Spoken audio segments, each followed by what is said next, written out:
Welcome po tayo. Welcome po sa aking YouTube channel, Radio Channel. Paki-subscribe, like and share sa aking YouTube channel. Okay? Hayaan nyo muna batiin ko kayo ng magandang umaga, magandang tanghali, magandang gabi sa inyo lahat. Sana po nasa mabuti kayong kalagayan at malayo sa karamdaman. Lalong-lalo na yung mga OFW natin dyan sa abroad. Ingat-ingat po kayo lagi sa inyo kanya-kanyang trabaho. Okay? Hello po, tuloy tayo. Itong vlog ko ay patungkol to kay Maydate. Yung nakaraang bagyo na dumating dito sa atin, yung bagyong Enteng. Kapag ko yung kanyang vlog, doon natin makikita nito si Maydate talagang napakabait na bata. Napakabait na bata. Biro mo nyo, mga kapwa ko viewers, subscriber ni Maydate, mga tagahanga ni Maydate fans. At biro nyo, kahit bumabagyo, pakatulong lang siya, ginagawa niya talaga. Naghatid ng pagkain sa mga tricycle driver doon sa lugar nila dyan sa Bicol. Wow!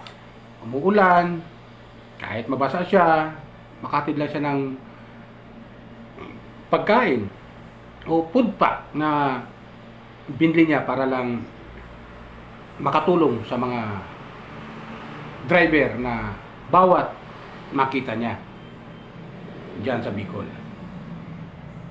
Napakabait na bata. Talagang may diskarte sa buhay talaga. Itong sabi kong diskarte niya na papaano siya makatulong. Kaya pala ito si Maydate pinasok niya ito ang pagiging charity vlogger. Pagiging vlogger. Sabihin lang natin kasi di pa naman gaano kalakihan yung kanyang subscriber eh. Nasa 53,000 pa lang yung kanyang subscriber. Pero sa ganoong maliit na paraan, nagagawa niya ng tumulong kung paano siya makatulong sa mga nangangailangan. Wow! Lalo-lalo na yung mga driver nung kasagsagan ng bagyong Enteng. Grabe, ano? Pinangangan ko talaga sa doon. Daming nabigyan niya ng pagkain at paano. Maibsan man lang yung gutom sa kasagsagan ng bagyong Enteng. Kaya dapat talagang tularan to si Maydate ng mga kabataan natin ngayon na makabagong panahon kung tawagin. Di ba? Makabagong panahon. New generation. Ika nga. Talagang okay. Yung ginawa ni Maydate. Saludo. Shoutout kay Maydate ha. At shoutout din sa mga supporter ni Maydate. Especially yung mga taga-ibang bansa na mga supporter niya. Hindi ko na kayo maisa-isa dyan sa abroad. Basta lahat ng mga supporter ni Maydate sa ibang bansa. Shout out sa inyong lahat dyan. At ingat-ingat po kayo lagi sa inyong mga trabaho. Okay? Andito lang kami sa Pilipinas. Bagamat binabagyo, pero tuloy pa rin ang laban.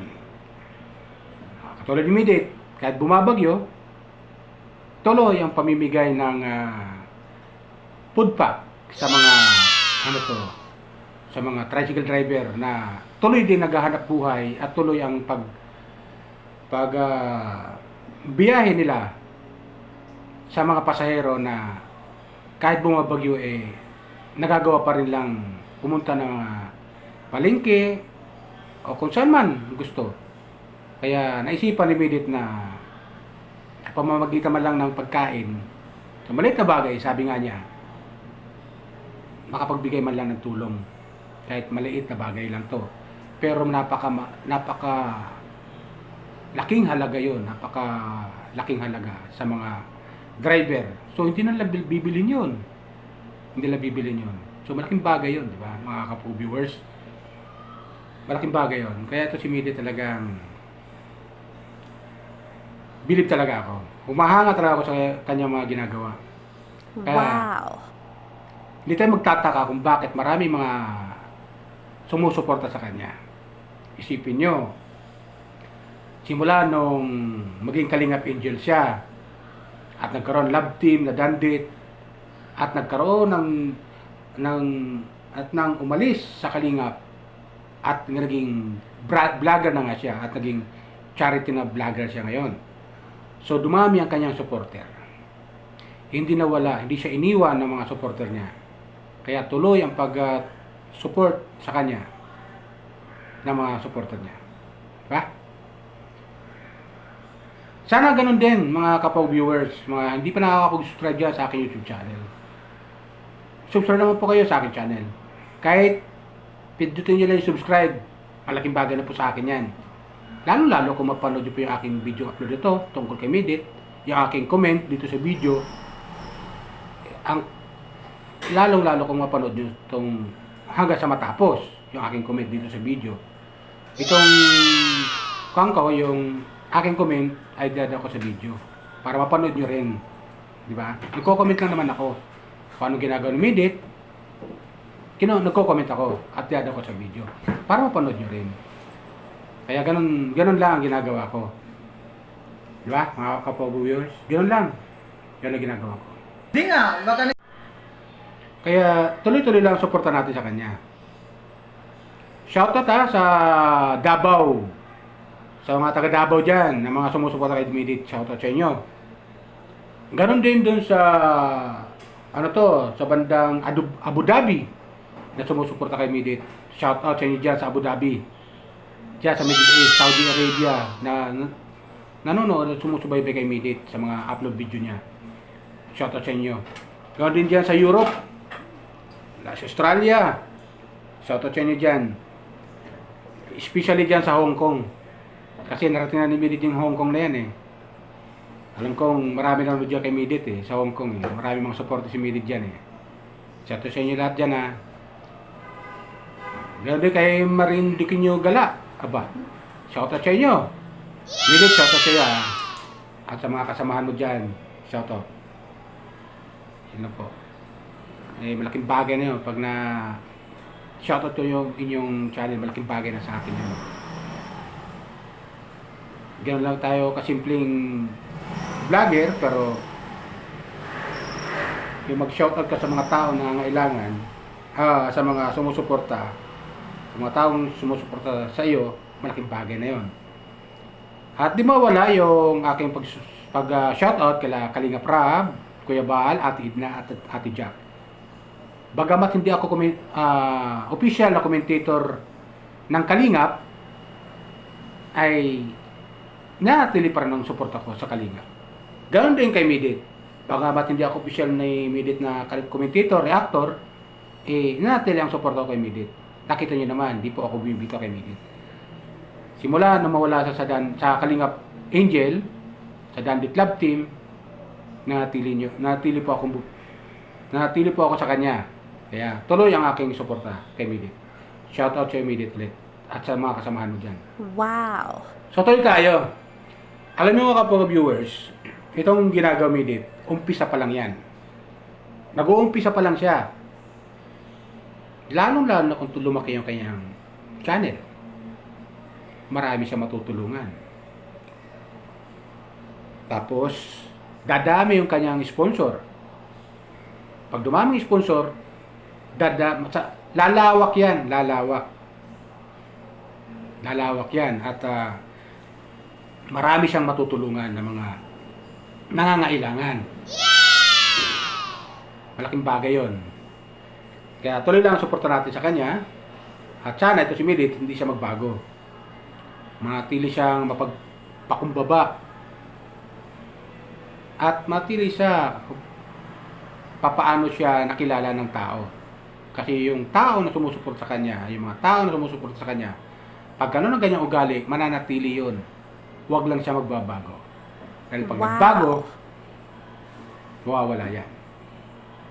So sayang, naumpisa mo na, tuloy-tuloy na. Diba? Ganun yun mga kapag-viewers. Yan lang tayo eh. Tuloy-tuloy lang ang suporta natin. Para kahit paano, makatulong man lang tayo. Sa pamamagitan ng panonood ng mga video upload ni Midit, ay huwag tayo mag-skip ng ad. Malaking bagay na yun sa kanya. Okay? Ganun lang tayo. Suporta lang. Suporta lang tayo sa kanya. Kaya, nung mapanood ko yung video upload niya, yung pamimigay niyang food pack, bagamat umuulan, at nakita niyo naman si Midit, basang-basa sa ulan. Basang-basa sa ulan. Pero tuloy ang pagtulong niya, pagbibigay ng mga food pack sa mga driver na makikita niya at madadaanan niya. Ganun siya. Di ba? Pasang-pasa siya. Siguro yung kanyang, bagamat may payong siya, pero bumabagyo eh. Bumabagyo, pero nandun siya sa gitna ng kalsada. Namimigay ng food pack sa mga driver na nangangailangan. Ganun siya. Kumalingap ng mga taong nangangailangan. Maliit lang na bagay yun Wow. na ibinigay niya. Maliit lang. Pero napakalaking bagay yun sa mga binibigyan niya. Ganon. Ganon ka halaga kay Midit yung mga ganung bagay. Di ba? Kapag viewer, subscriber, supporter ni Midit, ganon ka sipag, ka maalalahanin pagdating ng sakuna itong si Midit. Maliit lang na bagay yun, pero naibinigay niya. Sabi niya, maliit lang na bagay, pero sa mga tao nakakatanggap nun, napakalaking blessing yun sa kanila. Kaya hindi malalayo na kung bakit ito si Midit namamayagpag. At maraming humahanga sa kanya.